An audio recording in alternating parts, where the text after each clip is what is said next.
Radio Shanghai.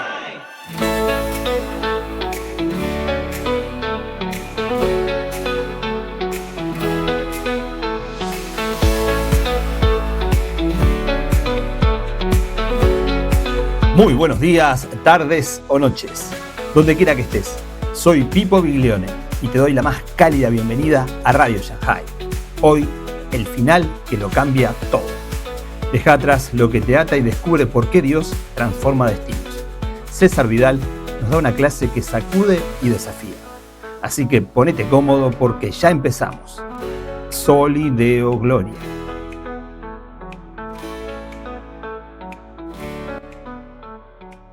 Bueno, hoy vamos a ver el capítulo 35 de Génesis. Es una porción algo más breve que las porciones que hemos visto hasta ahora, y es una porción en la cual se cierra un ciclo. Voy a intentar explicar esto. En el capítulo 35, en el versículo 1, ya señala: dijo Dios a Jacob, levántate y sube a Betel y quédate allí y haz allí un altar al Dios que te apareció cuando huías de tu hermano Esaú. Han pasado más de 22 años. Como tuvimos ocasión de ver en su día, Jacob huye de su hermano gemelo Esaú. Esaú no oculta que la intención que tiene es asesinarlo, es matarlo, es darle muerte. Jacob huye y en el camino se detiene en Betel, en un lugar al que llama Betel, que en hebreo significa casa de Dios. Han pasado más de 22 años. Volvemos al punto de inicio. Pero han sucedido muchas cosas entre medias. Entre otras, que efectivamente Jacob ha cambiado, Jacob ha aprendido muchas cosas, Jacob es Israel en estos momentos, igual que ha cambiado espiritualmente, ha cambiado su nombre, y por lo tanto lo que sucede es que aquí nos encontramos con el final de un ciclo. Este ciclo va a tener algunas características muy importantes. La primera es que la promesa sigue. Jacob ha tardado décadas en enterarse de lo que había que hacer, pero finalmente la promesa va a continuar, como vamos a tener ocasión de ver. Segundo, los hijos no lo van a heredar, y eso es algo que en estos momentos parece que se dice de una manera muy sutil, puede pasar desapercibida, pero lo vamos a ver en este capítulo. Los hijos no son dignos, no lo van a heredar. Tercero, y esto es muy importante porque aparece en este capítulo, aunque de una manera que no se nota tanto, el primogénito no va a ser la cabeza de Israel. No va a ser la cabeza de los 12 hermanos. Tendría que serlo, porque es el primogénito. Efectivamente, el primogénito Isaac ha heredado a Abraham. El primogénito, porque ha obtenido la primogenitura, que es Jacob, hereda a Isaac. Teóricamente, Rubén tendría que ser el primogénito que hereda a Jacob Israel. No va a ser así, y vamos a ver precisamente por qué.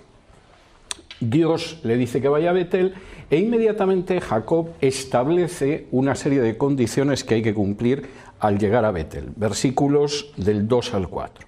Entonces Jacob dijo a su familia y a todos los que con él estaban: quitad los dioses ajenos que hay entre vosotros y limpiaos y mudad vuestros vestidos y levantémonos y subamos a Betel y haré allí altar al Dios que me respondió en el día de mi angustia y ha estado conmigo en el camino que he andado. Así dieron a Jacob todos los dioses ajenos que había en poder de ellos y los zarcillos que estaban en sus orejas, y Jacob los escondió debajo de una encina que estaba junto a Siquem.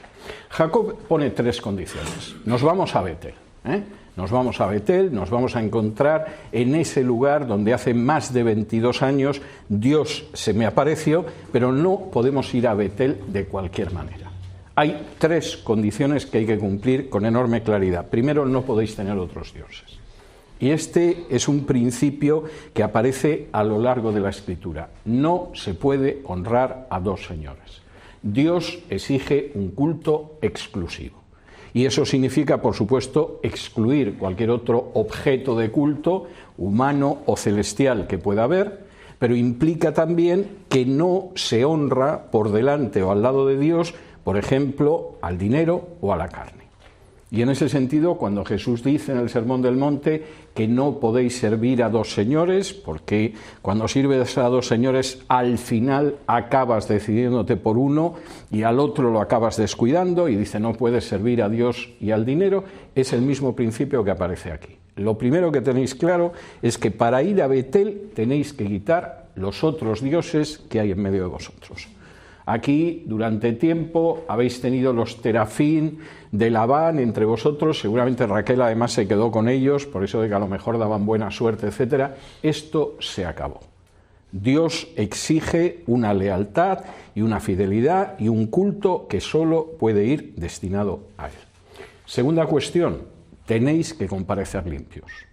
Y esto es algo verdaderamente claro. Nadie puede presentarse delante de Dios de manera inmunda, de manera sucia. Por supuesto, para aquellos que somos cristianos es evidente que podemos presentarnos delante de Dios limpios porque la sangre de Cristo nos limpia de todo pecado, como dice, por ejemplo, Primera de Juan en el capítulo 1. Pero el principio es un principio que aparece también en el Antiguo Testamento. No es posible comparecer delante de Dios sucio. No es posible comparecer delante de Dios de una manera que implica inmundicia. Y si lo haces, atente a las consecuencias. Porque en este sentido, tanto el Antiguo como el Nuevo Testamento es muy claro. De manera que solamente se puede rendir culto a Dios y de manera que también tenemos que aparecer limpios. Tercero, y esto es muy importante, mudad vuestros vestidos. Esto se puede tomar como una norma más de limpieza, pero en realidad hay mucho de carácter espiritual también en esto. Cuando en un momento determinado en el Nuevo Testamento vemos las referencias a cómo nos vamos desnudando del viejo hombre y nos vamos vistiendo del nuevo hombre, que es un símil que utiliza muchísimo Pablo, está hablando de lo mismo. Cuando uno comparece ante Dios, solamente Dios puede ser objeto de culto. Uno no puede comparecer ante Dios sucio. Y en tercer lugar, cuando compareces ante Dios, estás vestido con un nuevo ropaje. De nuevo, es una imagen que aparece en multitud de ocasiones a lo largo de la Escritura.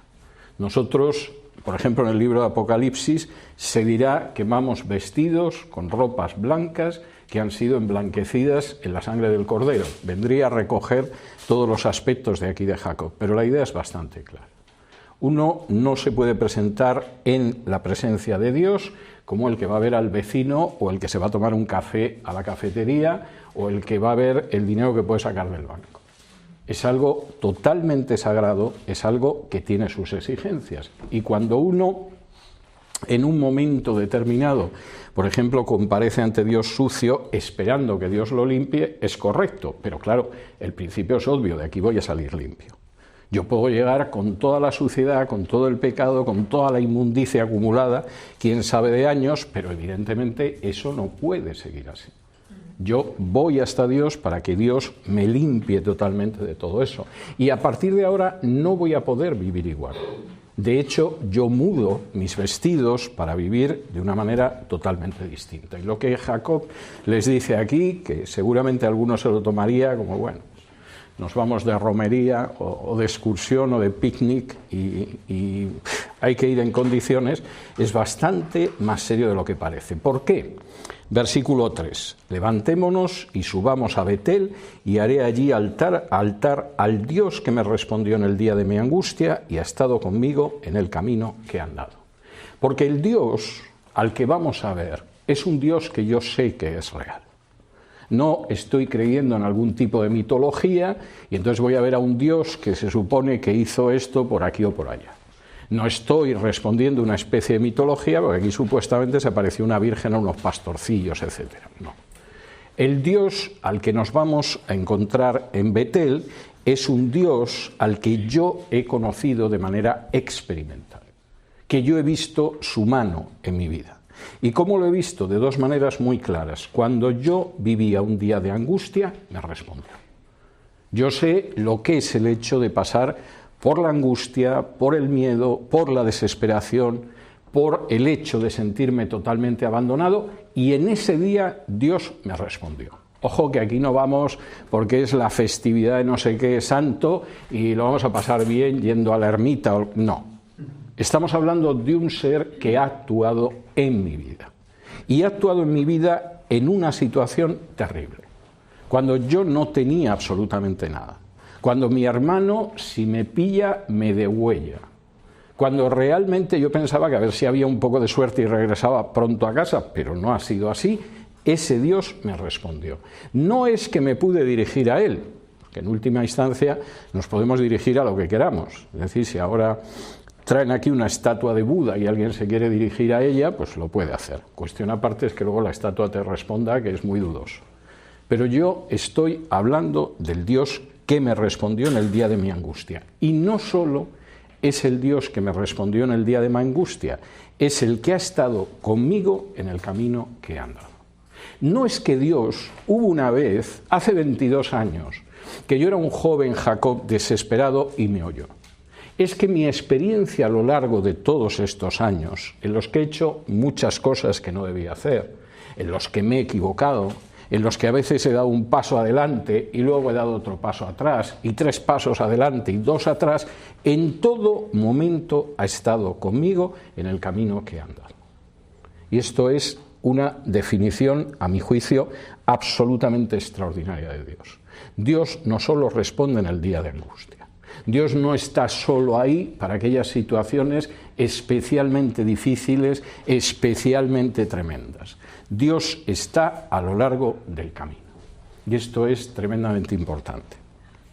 Yo a veces cuento una anécdota que es totalmente falsa, pero que creo que es muy iluminadora de esto mismo, y que a Rosana le impresionó bastante cuando se la conté. Y es la anécdota de aquel creyente que llega al cielo y de pronto Dios, Cristo, le muestra lo que ha sido su trayectoria en la vida.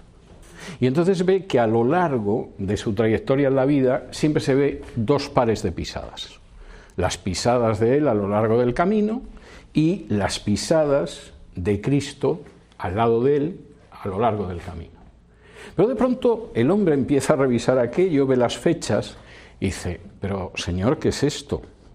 Si precisamente en los momentos más difíciles, más complicados, más dolorosos de mi vida, aquí no veo nada más que un par de pies.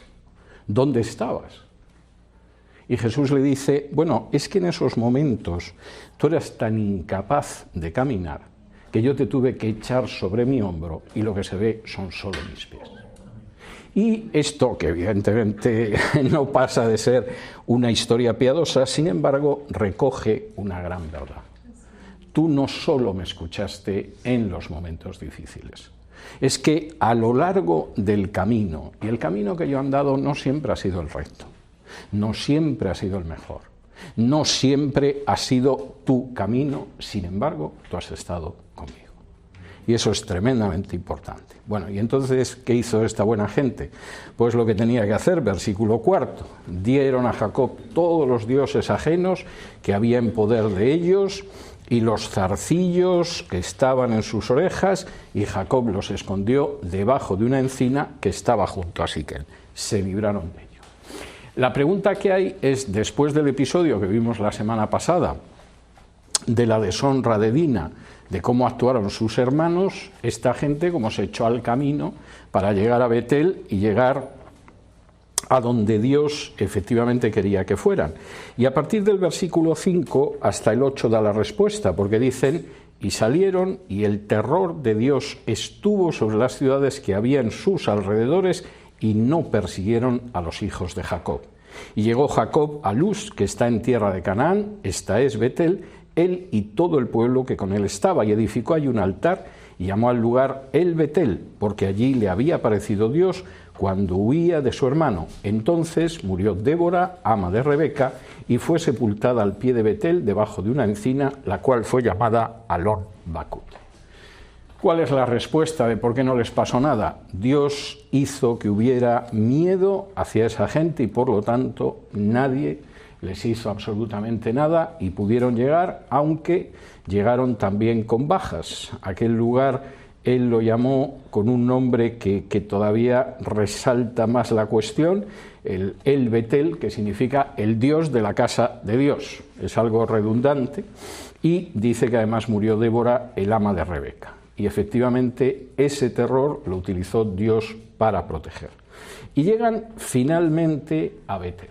¿Y ahí qué pasa? Llegan al lugar donde Dios le ha dicho, y lo que sucede es que Dios confirma el pacto y se vuelve a aparecer a Jacob y le dice, versículo 9, apareció otra vez Dios a Jacob cuando había vuelto de Padán Aram y le bendijo, y le dijo Dios, tu nombre es Jacob, no se llamará más tu nombre Jacob, sino Israel será tu nombre, y llamó su nombre Israel.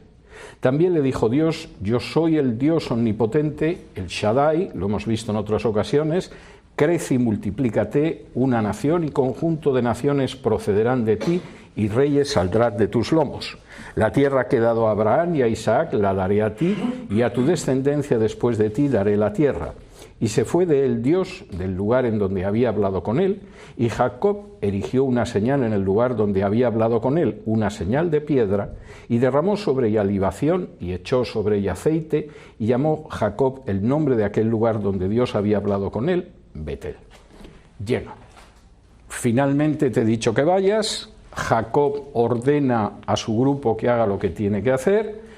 Dios los protege durante el camino para que no les pase absolutamente nada, aunque Débora, que era la ama de Rebeca y que tenía que ser muy mayor, pues muere y es sepultada allí, y entonces, como era de esperar, Dios se vuelve a aparecer a Jacob.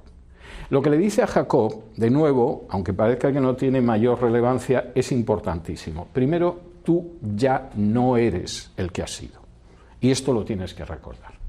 Tu nombre es Jacob, pero tu nombre ya no se llamará más Jacob, sino que Israel será tu nombre, y llamó su nombre Israel. Y tuvimos ocasión de ver hace un par de semanas cómo para que Jacob finalmente reconociera las cosas como eran, Dios le tuvo que dejar cojo. Durante toda una noche Jacob combatió con Dios, intentando de alguna manera mantener una parte de ese hombre viejo que había sido, el engañador Jacob, y finalmente Dios le hirió en un momento determinado en el muslo. Jacob quedó cojo, pero Jacob comprende y empieza a tener otro nombre, que ya no es Jacob el embustero, el engañador, el enredador, sino aquel que efectivamente se ha enfrentado con Dios y es alguien distinto. Primera cuestión, y esto lo tienes que tener en cuenta, no puedes jamás volver a ser quien has sido. Cualquiera de nosotros puede llegar a los pies de Jesús de las maneras más diversas. Hay gente que llega a los pies de Jesús en la juventud, sin haber roto un plato nunca en su vida, casi con una vida muy inocente, y por supuesto el Señor lo acoge. Hay gente que llega al Señor cuando ya tiene muchas experiencias a las espaldas y no son además experiencias buenas. No es que haya mentido en ocasión o que haya desobedecido a su mamá o algo de este tipo. Hay gente que llega ante el Señor con una vida a las espaldas que es una vida verdaderamente grave y verdaderamente dura. Es una persona que ha llevado una vida sexual inmoral. Es una persona que a lo mejor ha caído en vicios, como puede ser, por ejemplo, el alcoholismo, como puede ser la droga, como puede ser cualquier otro tipo de vicios. Es una persona que a lo mejor ha maltratado a su familia. Es una persona que se ha dedicado a estafar al prójimo. Las variaciones son infinitas y no me voy a detener en ellas. Pero lo que es evidente es que eso se acabó. En el momento en el que tú llegas ante Dios, hay un antes y un después. Quizá antes fuiste el engañador. Y efectivamente, si se te podía conocer por algo, es porque no os fiéis de él, porque como te descuides, inmediatamente echa mano de tu billetera y se la lleva. O no te puedes fiar de él, porque como te descuides, en el momento siguiente lo encuentras en la cama con una señora o con un señor, etcétera, etcétera, etcétera. Pero la enseñanza es clara, eso se acabó. Tu nombre es Jacob, pero ya no te vas a llamar así. Tu nombre ya no es Jacob, sino Israel.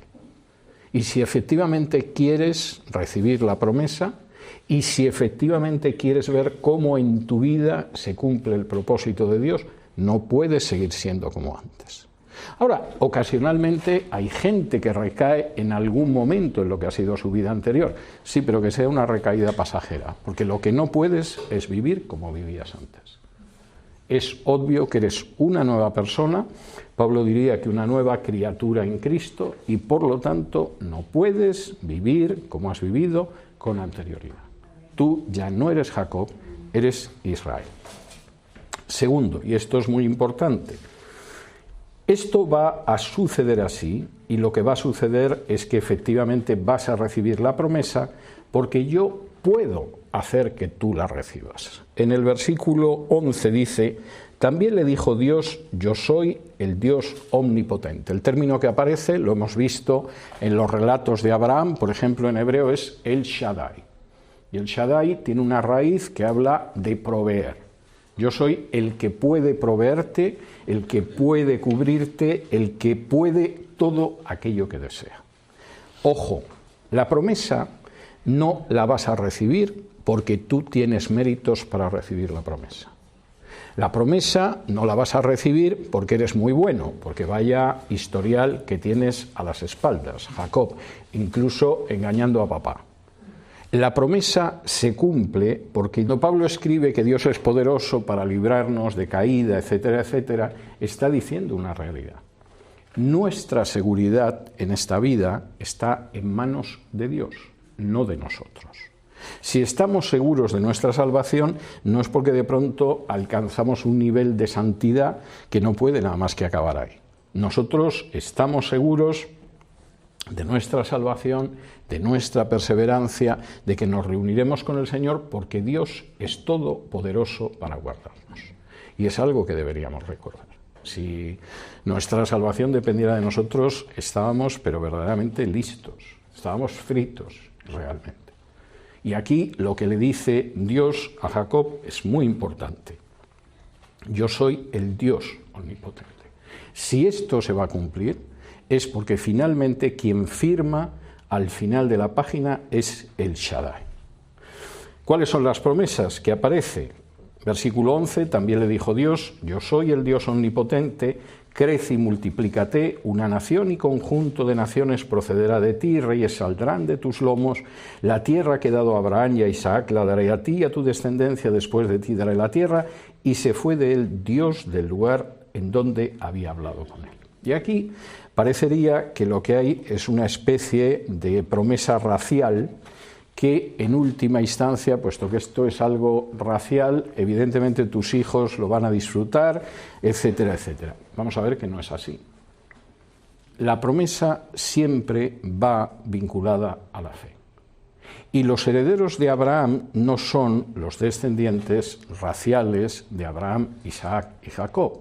Son aquellos que mediante la fe se han convertido en hijos de Dios por creer en Jesús. Si me acompañan a Gálatas, capítulo 3, Pablo precisamente desarrolla este aspecto de manera muy clara. Y de ahí que la gente que quiere vincular esto a un elemento racial, bueno, eso se puede entender desde un punto de vista nacionalista, pero no es en absoluto lo que dice la Escritura. Si vamos a Gálatas, capítulo 3,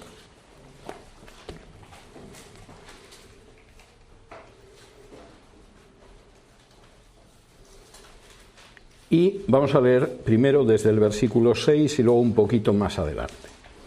Y dice en Gálatas, capítulo 3, y versículos del 6 al 9. Así, Abraham creyó a Dios y le fue contado por justicia. Sabed, por tanto, que los que son de fe, estos son hijos de Abraham. Y la Escritura, previendo que Dios había de justificar por la fe a los gentiles, dio de antemano la buena nueva a Abraham, diciendo, en ti serán benditas todas las naciones. De modo que los de la fe son bendecidos con el creyente Abraham. Primero, aquellos que son de Abraham, los hijos de Abraham, no son los que pertenecen a una estirpe racial, son los que creen, igual que Abraham creyó y le fue contado por justicia. De manera que intentar decir, bueno, aquí hay una serie de promesas que se cumplen racialmente en un determinado pasaporte o en una determinada nacionalidad es no haber entendido en absoluto lo que dice la Biblia. La Biblia deja claro que los descendientes de Abraham, los hijos de Abraham, son los de fe. Y entre ellos hay gentiles porque en la promesa de Abraham estaban incluidos los gentiles. Pero dice a partir del versículo 19, porque lógicamente Pablo sabe a quién está escribiendo y habría gente que diría, no, vamos a ver, hijos de Abraham somos los que cumplimos la ley de Moisés, los que somos judíos. Y evidentemente Pablo no está de acuerdo con ese punto de vista y dice en Gálatas 3 del 19 en adelante: entonces, ¿para qué sirve la ley? Fue añadida a causa de las transgresiones hasta que viniese la simiente a quien fue hecha la promesa, y fue ordenada por medio de ángeles en mano de un mediador, y el mediador no lo es de uno solo, pero Dios es uno. Luego, la ley es contraria a las promesas de Dios en ninguna manera, porque si la ley dada pudiera vivificar, la justicia fuera verdaderamente por la ley. Mas la Escritura lo encerró todo bajo pecado, para que la promesa que es por la fe en Jesucristo fuese dada a los creyentes. Pero antes que viniese la fe, estábamos confinados bajo la ley, encerrados para aquella fe que iba a ser revelada. De manera que la ley ha sido nuestro ayo para llevarnos a Cristo, a fin de que fuésemos justificados por la fe.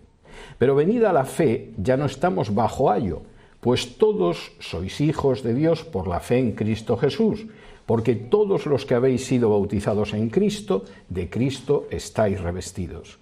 Ya no hay judío ni griego, no hay esclavo ni libre, no hay varón ni mujer, porque todos vosotros sois uno en Cristo Jesús. Y si vosotros sois de Cristo, ciertamente linaje de Abraham sois y herederos según la promesa. El linaje de Abraham y los herederos según la promesa son los que son de Cristo. Y en este sentido, Pablo es radicalmente claro. Es más, hemos llegado a un punto en que como efectivamente la salvación es por la fe, no por las obras, como somos justificados por la fe, efectivamente aquellos que han sido justificados por la fe y han sido bautizados en Cristo son los descendientes de Abraham, y da lo mismo que sean judíos o griegos, esclavos o libres, hombres o mujeres. Son los herederos de la promesa, son los hijos de Abraham, son el linaje de Abraham. ¿Y qué pasa, se podría preguntar alguno, con aquellos que apelan a su ascendencia, que supuestamente se puede remontar hasta Abraham, Isaac y Jacob, y no han creído en Cristo?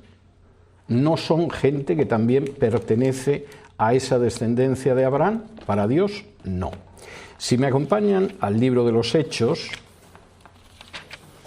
capítulo 3, aparece una de las grandes predicaciones del apóstol Pedro en el libro de los Hechos, concretamente en el pórtico de Salomón, después de que efectivamente se ha curado un cojo y la gente se ha quedado maravillada porque el cojo hacía muchísimo tiempo que estaba cojo, nadie lo había curado, y de pronto Pedro dice que en el nombre de Jesús de Nazaret se levante y camine, y es lo que pasa con el cojo, y la gente se queda absolutamente sorprendida, porque no es que el cojo caminara más o menos trastabillando, sino que, como dice aquí, empezó a andar y a saltar y alababa a Dios, y efectivamente aquello era tremendo. Y claro, ante un espectáculo como ese empieza a juntarse la gente a ver qué pasa. Si en un momento determinado ustedes bajaran a una ciudad bastante menos religiosa que la Jerusalén del siglo I, como es Alexandria, y se encontraran de pronto a un paralítico que toca el saxofón en una esquina para ver si la gente le echa unas monedas, y de pronto uno de ustedes llegara hasta ese paralítico y le dijera: mira, no llevo $1 encima, pero en el nombre de Jesús de Nazaret, levántate y anda. Y de pronto el hombre se levantara, tirara el saxofón y empezara a dar saltos, pueden ustedes estar seguros de que la aglomeración que se produciría sería inmediata. Seguramente tampoco tardaría mucho en aparecer la policía para detener a alguien, al que fuera, pero la aglomeración la podrían dar por segura. Y en ese momento, Pedro, que ve esa situación, pues en lugar de ser un personaje complaciente con el auditorio, posiblemente una de las muestras más claras de un falso predicador es que intenta ganarse al auditorio, a veces en términos espirituales, a veces para conseguir un voto, a veces para que le compren un frasco de crecepelo, da lo mismo, pero en principio cualquiera que intenta ser agradable está persiguiendo algo. Pedro, como lo que realmente persigue es manifestar el Evangelio, no está para ser agradable. Y les dice algo tremendo. Y dice así desde el versículo 14 de este capítulo 3. Mas vosotros negasteis al santo y al justo y pedisteis que se os diese un homicida y matasteis al autor de la vida, a quien Dios ha resucitado de los muertos, de lo cual nosotros somos testigos. Y por la fe en su nombre, a este que vosotros veis y conocéis, lo ha confirmado su nombre, y la fe que es por él ha dado a este esta completa sanidad en presencia de todos vosotros. Primero, lo que os voy a decir nos va a gustar, pero el autor de que este hombre ahora camine y salte es aquel al que matasteis vosotros. Y como no podíais matarlo literalmente, porque aquí hay un orden, que es el orden de Roma, se lo entregasteis a Pilato para que él lo clavara en una cruz. Sois culpables. Yo no voy a estar aquí diciendo, ahí están, by Israel, ni voy a estar diciendo que sois el pueblo elegido. Vosotros matasteis a Jesús, que era precisamente el autor de la vida, el santo y el justo. Y además pedisteis que pusieran en libertad un homicida que se llamaba Barrabás. Y continúa en el versículo 17. Mas ahora, hermanos, sé que por ignorancia lo habéis hecho, como también vuestros gobernantes. Pero Dios ha cumplido así lo que había antes anunciado por boca de todos sus profetas, que su Cristo había de padecer. Así que arrepentíos y convertíos para que sean borrados vuestros pecados, para que vengan de la presencia del Señor tiempos de refrigerio. Y Él envía a Jesucristo, que os fue antes anunciado, a quien de cierto es necesario que el cielo reciba hasta los tiempos de la restauración de todas las cosas, de que habló Dios por boca de sus santos profetas, que han sido desde tiempo antiguo. Porque Moisés dijo a los padres: el Señor vuestro Dios os levantará profeta de entre vuestros hermanos como a mí. A él oiréis en todas las cosas que os hable. Y toda alma que no oiga a aquel profeta será desarraigada del pueblo. Yo os voy a hablar con una enorme claridad. Vosotros sois culpables de la muerte de Jesús. Si queréis decir que lo crucificaron los romanos, es verdad. Los que lo clavaron en la cruz fueron los romanos. Pero lo cierto es que vosotros arrastrasteis a Jesús ante Pilato para que lo matara. No voy a ser complaciente. Acepto que podríais ser ignorantes. Pero lo primero que tenéis que hacer es convertíos y arrepentíos por haber rechazado al Mesías que Dios lleva prometiendo desde hace siglos. Primera cuestión, no hay otra salida. No penséis que vais a llegar al otro lado del umbral de la muerte y con eso de que tenéis un pasaporte israelí, eso os va a franquear el camino al cielo, porque eso es mentira. De modo que arrepentíos y convertíos. Pero segundo, no se trata solo de vuestra salvación, sino del hecho de pertenecer a Israel. El profeta Moisés, en Deuteronomio, capítulo 18, dijo que el que no creyera en aquel profeta Mesías que iba a venir, sería desarraigado del pueblo.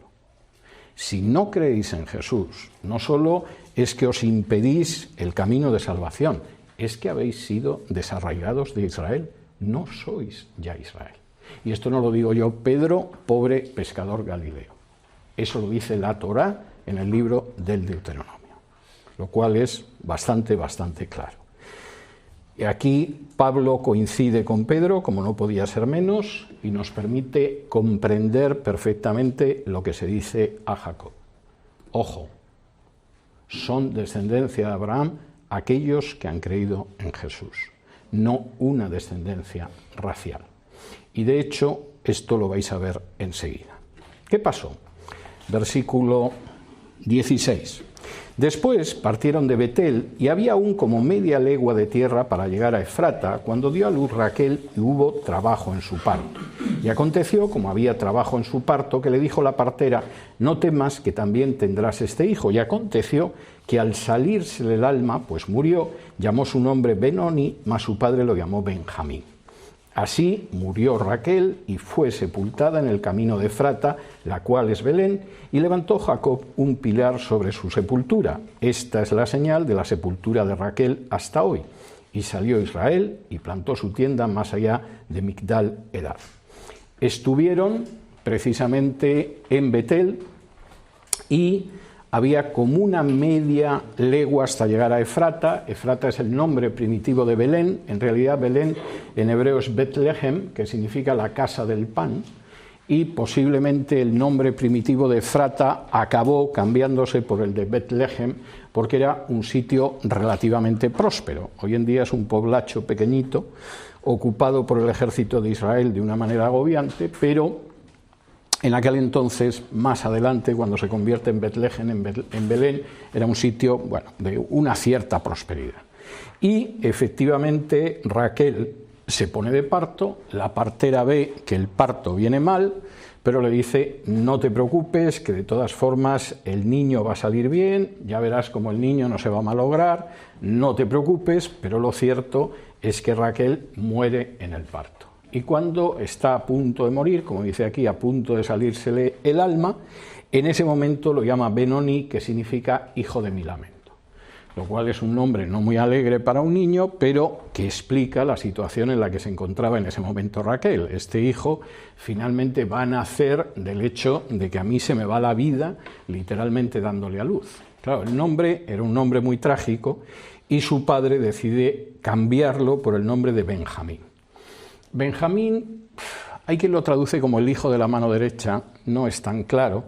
Muy posiblemente Benjamín habría que traducirlo como el hijo de mi poder.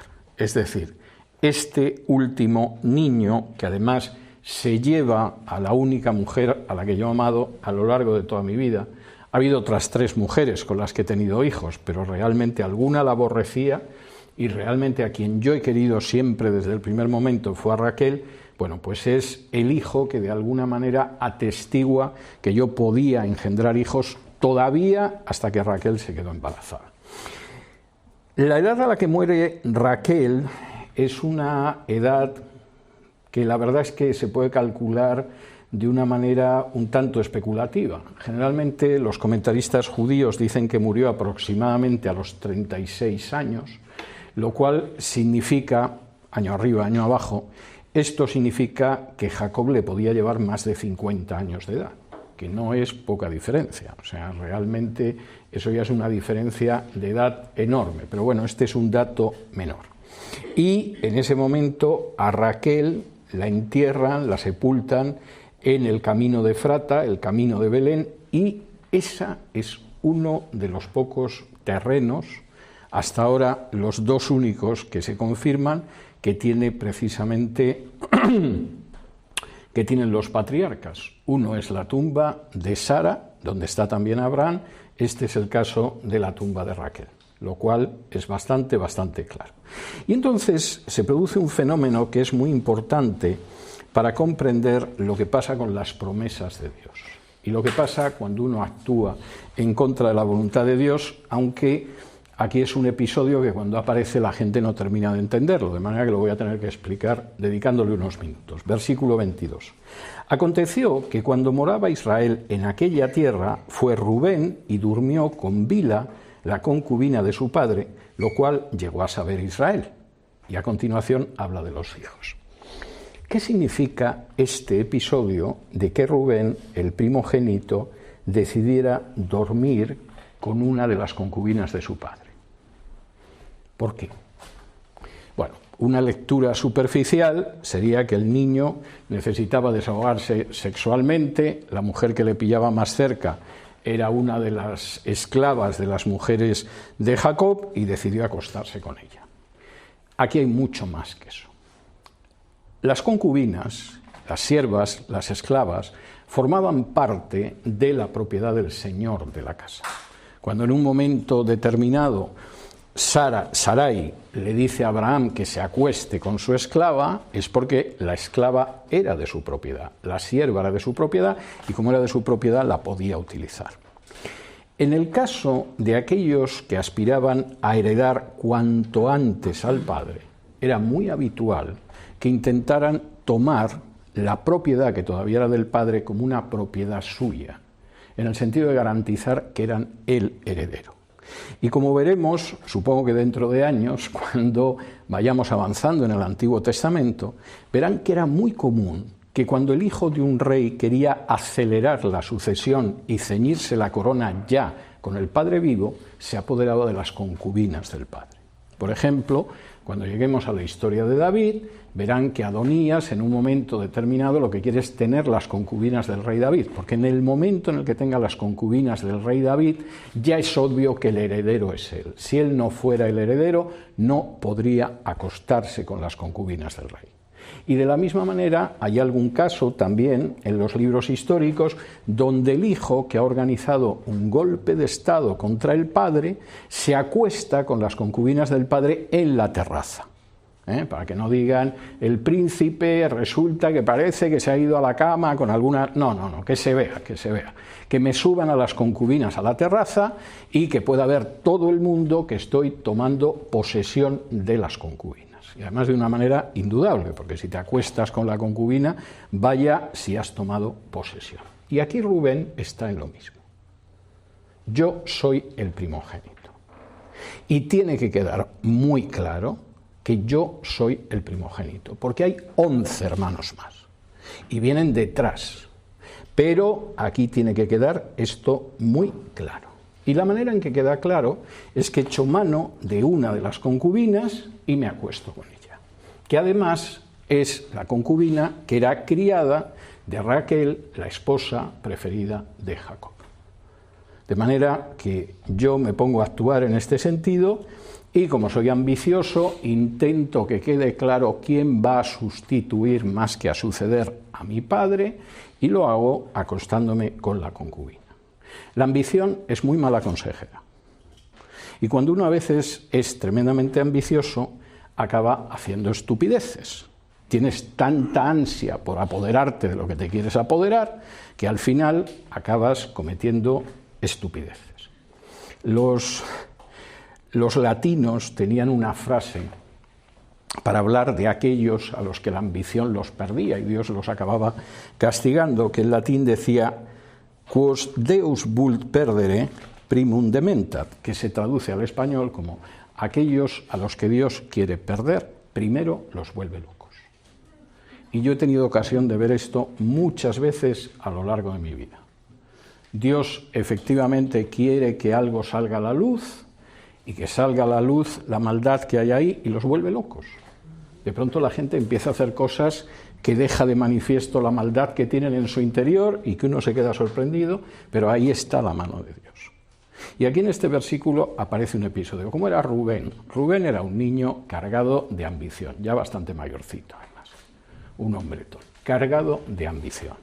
Y yo voy a sustituir a papá. A mí que no me vengan con estas historias de Esaú y Jacob, que al tío Esaú papá lo engañó como un bobo y engañó a su padre. A ver si me va a salir un hermanito por aquí que en el último momento me da un cambio y me quedo yo sin la herencia y sin ser el primogénito.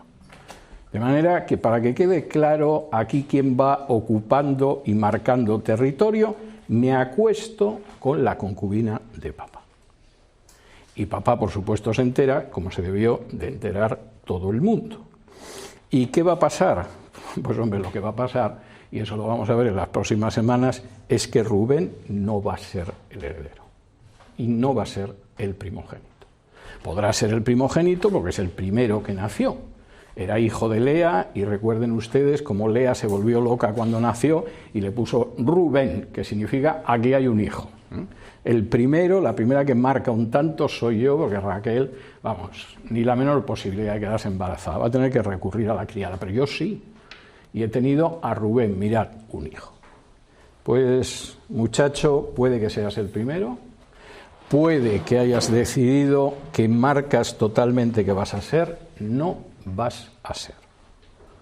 Y cualquiera que va leyendo Génesis, si no lo ha leído antes, se queda con la idea de, bueno, ¿y qué va a pasar con Rubén? ¿Conseguirá el pervertido Rubén alcanzar su meta o qué va a pasar? Ya les adelanto que no. Y en muchísimas ocasiones, efectivamente, la ambición acaba quedando tan de manifiesto que lo que pasa pues es que las cosas van mal. A continuación aparece el listado, dice: ahora bien, los hijos de Israel fueron 12, el número 12 no es casual, el 12 siempre es el número de la organización de Dios. Jesús no tiene 12 apóstoles porque sí, ni hay 12 tribus porque sí, ni aparece el 144.000 en la Biblia porque sí, 144.000 es 12 por 12 por 1000, sino que siempre hace una referencia a la organización de Dios. Y desde el versículo 23 viene el enunciado: los hijos de Lea, Rubén el primogénito de Jacob, por si alguien no lo recuerda, es importante, Simeón, Levi, Judá, Isaacar y Zabulón, los hijos de Raquel, José y Benjamín, los hijos de Bila, sierva de Raquel, Dan y Neftalí, y los hijos de Zilpa, sierva de Lea, Gad y Aser, y estos fueron los hijos de Jacob que le nacieron en Padán Aram. Y llegamos al final del capítulo. Y dice así: después vino Jacob a Isaac su padre, a Manré, a la ciudad de Arba, que es Hebrón, donde habitaron Abraham e Isaac. Y fueron los días de Isaac 180 años, y exhaló Isaac el espíritu y murió, y fue recogido a su pueblo, viejo y lleno de días, y lo sepultaron Esaú y Jacob sus hijos. El ciclo concluye totalmente. Aquí va a empezar un nuevo ciclo dentro de Génesis y dentro de la prehistoria del pueblo de Dios. ¿Por qué? Porque Jacob, al cabo de más de 22 años, vuelve a encontrarse con Isaac en Manré. Manré, donde había un encinar en el que había vivido durante mucho tiempo Abraham y, por supuesto, su hijo Isaac después de él. Y allí se quedaron en Hebrón, donde habían vivido Abraham e Isaac. Isaac fallece muy mayor, como dice aquí, pero lo cierto es que cuando falleció fue recogido a su pueblo, viejo y lleno de días. ¿Y quién lo entierran? Esaú y Jacob. Y de nuevo, esos hijos que habían estado a punto de matarse, más bien Esaú, de matar a Jacob, y que en un momento determinado vimos cómo se reconciliaban, pero Jacob de todas formas no quería irse con Esaú, se unirán para rendir la última honra a su padre, a Isaac, y los dos lo sepultarán. A partir del capítulo 37, porque el capítulo 36 es una serie de genealogías que intentaré explicarles en 5 minutos para no entretenernos demasiado. Por cierto, la semana que viene no tenemos exposición bíblica porque estoy fuera, a la otra, Dios mediante, lo tenemos. A partir del capítulo 37 de Génesis empieza otro ciclo distinto.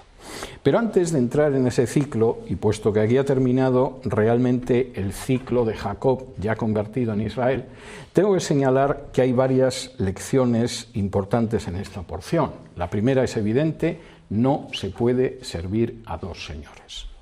Y no se puede ir a Betel cuando uno está sucio y quiere estar sucio, cuando no se muda y cuando además tiene otros dioses al lado de Dios. La segunda es que los propósitos de Dios se cumplirán como Él quiere y no como nosotros deseamos. Y de nuevo, cuando Dios vuelve a decirle ve a Betel y luego cuando se le aparece en Betel, lo que hay siempre es el recuerdo de que tú querías que fuera de una forma y mira cómo ha sido de otra, y al cabo de los años. Tercero, Dios nos protege en las mayores dificultades. No solamente en el momento de angustia en el que verdaderamente no vemos salida, sino a lo largo de todo el camino, sea como haya sido ese camino. Cuarto, Dios nos protege porque puede hacerlo. Seguramente los padres desearíamos proteger a nuestros hijos incluso cuando ellos no quisieran o no se dejaran. Incluso aunque quisieran y se dejaran, desearíamos protegerlos. El problema es que no siempre tenemos el poder suficiente para poder proteger a nuestros hijos, a nuestros seres queridos, a nuestros padres o a nuestros cónyuges. Dios sí protege porque es el Shaddai, es el Todopoderoso, y por lo tanto puede proteger de manera total. Y cuando se lo dice a Israel, pues evidentemente lo que está diciendo es obvio. Quinto, la ambición ciega los propósitos de Dios. Y Rubén, en ese sentido, es un ejemplo tremendamente triste. Si Rubén no hubiera sido el joven ambicioso que quería asegurarse ser no solo el primogénito, sino el que mandara, muy posiblemente la línea de primogenitura hubiera pasado por Rubén. Y no fue así. La tribu de Rubén, además, es una tribu que va a desaparecer cuando en el siglo VIII a.C. Asiria acabe con el reino de Israel y lo deporte más allá del río Éufrates. Y efectivamente la ambición acaba impidiendo que determinados propósitos se cumplan, no porque Dios no quiere, sino porque nosotros, en nuestra ambición, acabamos impidiéndolo. Sexto, la ambición, cuando se desata, muchas veces no tiene límites. Si Rubén hubiera sido un joven ambicioso, pero un poco más inteligente, seguramente se habría dado cuenta de que una de las últimas cosas que tenía que hacer era apoderarse de la concubina de su padre y acostarse con ella. Podría haber tomado medidas un poco más discretas, pero la verdad es que la ambición enloquece, y en el momento en el que enloquece, las consecuencias son tremendas, como por ejemplo que al final casi todo el mundo se da cuenta de lo que tiene delante. Y séptimo, y esto es importante, la reconciliación al cabo de los años es verdad que no siempre termina de suturar las rupturas. Cuando de pronto se rompe un jarrón, aunque se lo encargues a un magnífico artesano y lo pegue los pedazos y tal, a veces si miras, y aunque la obra sea muy buena, notas que hay una fisura donde se fracturó. Es así. Pero eso no quiere decir que no haya cosas que incluso se puedan hacer. Jacob, Israel, por supuesto, no va a vivir en Seir con su hermano Esaú, él lo sabe y no tiene la menor intención.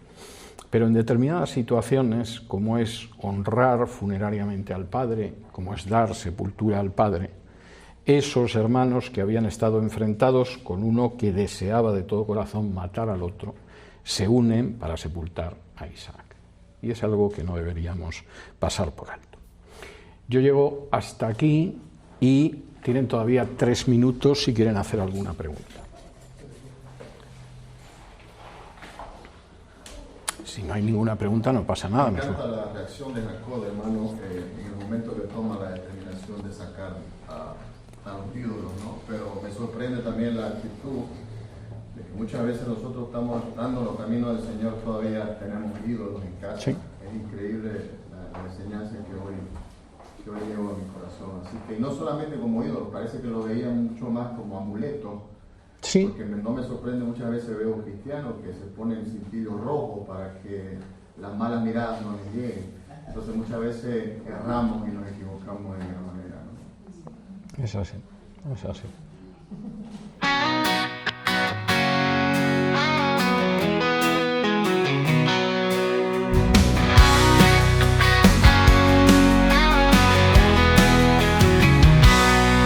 Abraham vio a Dios, le fue contado como justicia. Por tanto, los que son de fe, estos son hijos de Abraham. La Escritura previendo que Dios justificaría a los gentiles por la fe. Por la fe anunció de antemano las buenas nuevas. Abraham, en ti serán benditas todas las naciones. Los que son de la fe son bendecidos con Abraham. Por la fe, por la fe, por la fe.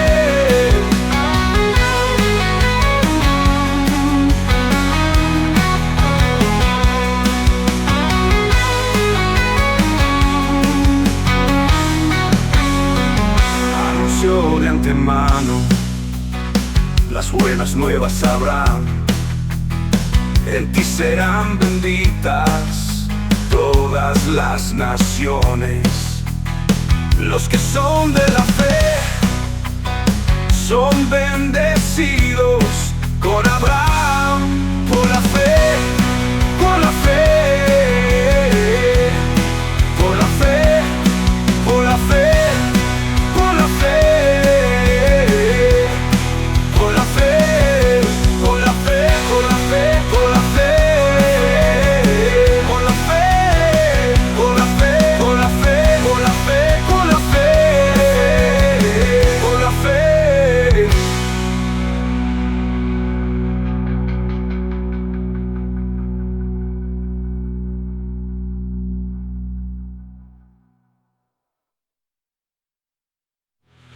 Con la fe, anunció de antemano las buenas nuevas habrán. En ti serán benditas todas las naciones. Los que son de la fe son bendecidos con Abraham. Por la fe, por la fe, por la fe, por la fe, por la fe, por la fe, por la fe, por la fe, por la fe, por la fe, por la fe, por la fe, por la fe, por la fe, por la fe, por la fe, por la fe, por la fe.